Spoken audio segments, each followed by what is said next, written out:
Çuğunduru hansı halda qəbul etmək olar? Çiğ yoxsa bişmiş? Bu cür videoların davamını görmək istəyirsinizsə, videonu bəyənin və kanala abunə olun. Ən əsası isə zınqrov düyməsini basmağı unutmayın. Çuğundur qədim dövrlərdən bəri insanlar tərəfindən yetişdirilən bir bitkidir. Onun vətəni Aralıq dənizi sahilləri hesab olunur. İlk olaraq təxminən 4000 il əvvəl yetişdirildiyi məlumdur. Əvvəlcə onun yarpaqları qida kimi istifadə olunurdu. Lakin zamanla kök hissəsi də qida mənbəyi kimi dəyər qazandı.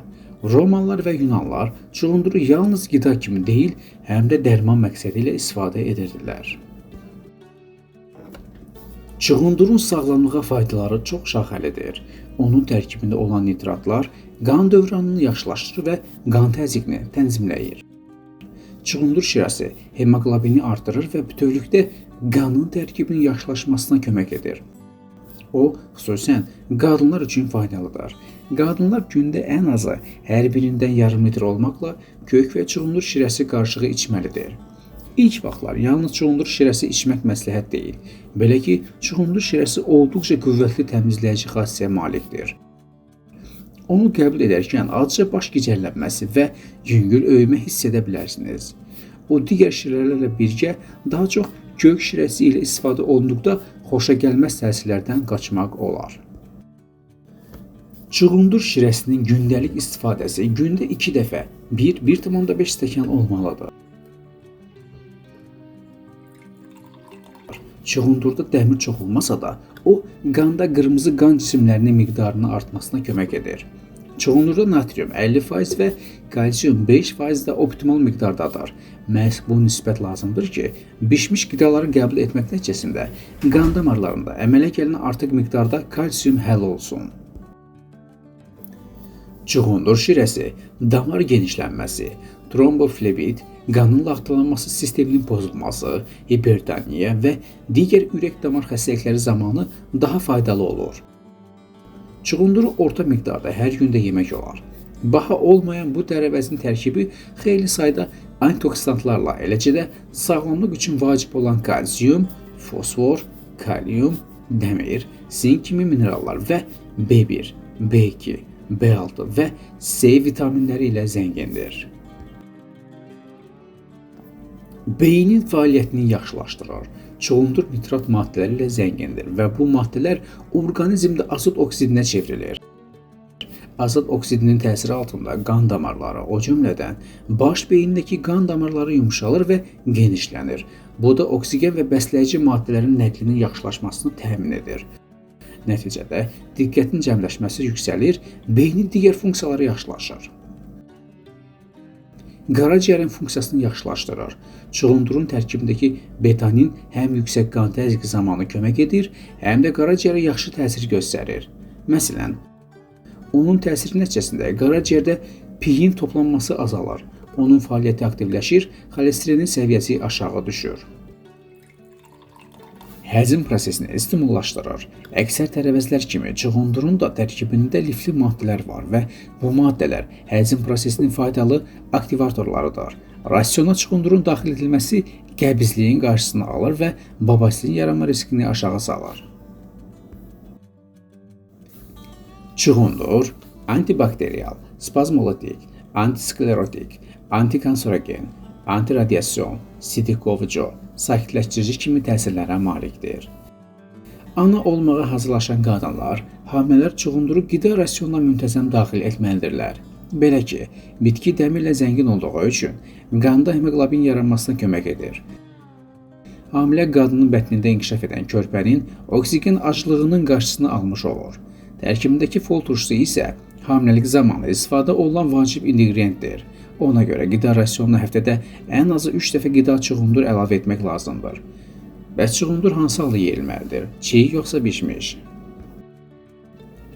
Kimyəvi tərkibinə görə çiğ və qaynanmış çuğundur çox da fərqlənmir. Çiğ çuğundurda zülal 1,6 qram, yağ 0,2 qram, karbohidrat 9,6 qram, qida lifləri 2,8 qramdır. Bişmiş çuğundurda isə zülal 1,7 qram, yağ 0,2 qram, karbohidratlar 10 qram, qida lifləri 2 qramdır. Çiğ çuğundurun 100 qramı 40 kilokal, bişmiş çuğundurundakı isə 49 kilokaldır. Göründüyü kimi bişmiş halda qida lifləri biraz azalır. Karbohidratlar da artır ki, bu da kalori yüksəkliyini gətirib çıxardır. Vitaminlərin bir hissəsi parçalanır, vitamin C azalır, mikroelementlər isə olduğu kimi qalır. Meyvə turşuları və nitratlar azalır ki, bişmiş çuğunduru həm də mədə-bağırsaq xəstəlikləri zamanı, həm də allergik hallarda da istifadə etmək olar. Belə ki, meyvə turşuları selikli qişaları qıcıqlandırmır, nitratlar isə güclü allergenlər hesab olunur. Çuğundurun tərkibində xlor olduğu üçün allergik reaksiyanın ilkin əlaməti boğazda qıcıqlanma hissiyatı olur. Həm də bişmiş halda selikli qişaları qıcıqlandırmaq, aşındırmaq əvəzinə yumşaq şəkildə bağırsaqları boşaldır. Qəbizliyi aradan qaldırır. Çiğ çuğunduru isə artıq çəkdən azad olmaq istəyən şəxslərin qida rasionu üçün vacib komponentdir. Çünki qida lifləri ilə zəngin olduğu üçün bağırsaqlarda peristaltikanı artırır. Orqanizmi vitamin və mikroelementlərlə zənginləşdirir. Çiğ halda salatların tərkibində bağırsaqları süpürgə kimi toksinlərdən təmizləyir. Meyvə turşuları hesabına patogen bakteriyaları öldürür. Çiğ çuğunduru böyrək daşı xəstəliyində, şəkərli diabetdə, xora, qastrit zamanı, böyrək çatışmazlığı zamanı, tərəvəzlərə allergiya zamanı, ishalın meyillilik zamanı, osteoporoz zamanı istifadə etmək olmaz. Uşaqlarda da çiğ çuğundur məsləhət görülmür. Buna səbəb qaz yarada və allergik reaksiya verə bilər. Bişmiş halda isə körpələrin qida rasionuna az-az artırmaqla əlavə edilə bilər. Qalxana bənzər vəz xəstəlikləri və digər xəstəliklər zamanı həm çiğ, həm də bişmiş halda qəbul etmək olar. Çiğ çuğunduru sarımsaqla birgə istifadə etmək məsləhət deyil.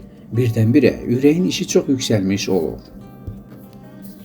Əziz izləyicilər, qaynadılmış ya çiğ çuğundurun sahib olduğu xüsusiyyətlərin əksəriyyəti onların faydaları göz qabağındadır. Qaynadılmış tərəvəz yemək prosesində bəzi vitaminləri itirsə də saxlayır. Odur ki, məmləkətimizdə ilin hər fəslində çuğunduru əldə edə bilərik və həftədə ən azı bir dəfə qəbul etməyi unutmayaq. Dəyərli izləyicilər, göyü yeri xəlq edən Allah bizlərin qarşısına saysız hesabsız nemətlər sərmiş, özümüzə də şüur və ağıl vermişdir. Bu gözəl nemətlərdən düzgün istifadə etmək hər birimizin borcudur. Özünüzə yaxşı baxın, növbəti videolarımızda görüşənədək Allah'a emanında. Video sizin üçün lazımlı oldusa bəyənmə düyməsini basın. Kanal sizə maraqlı gəlirsə, hələ də kanala abunə olmamışsınızsa abunə ol düyməsini basa bilərsiniz və zınqrov düyməsini də basın ki, hər dəfə yeni faydalı videolar paylaşanda sizlərə ilk gəlsin və sizlər də bu videolardan yararlanın və təbii ki, əzizlərinizin yaxınlarınızın faydalanmasını istəyirsinizsə, videonu onlarla WhatsAppda, Telegramda və Facebook və digər sosial şəbəkələrdə paylaşa bilərsiniz və onu da deyim ki, şərhləriniz bizlər üçün olduqca vacibdir. Şərhlər yazmağı unutmayın. Özünüzə yaxşı baxın, növbəti videolarımızda görüşənədək Allah amanında.